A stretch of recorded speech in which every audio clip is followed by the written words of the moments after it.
Okay, we now speaking part two, and your time you made a promise to.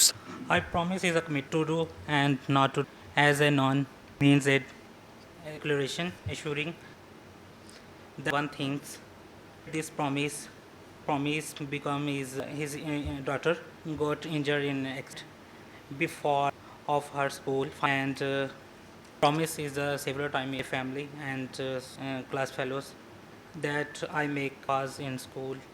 Well, you 50 seconds. This is not clear in your answer, and need to talk about one. Describe a time. Just one thing. Your daughter. You made a promise. Brother, father, mother. About one thing. One. Elaborate what the promise did. What happened. There are serious clarity issues. Focus your basic English instances, modal verbs. So videos on YouTube insists how to write was, were, have, has, and all that. So this written structure is correct. Stand.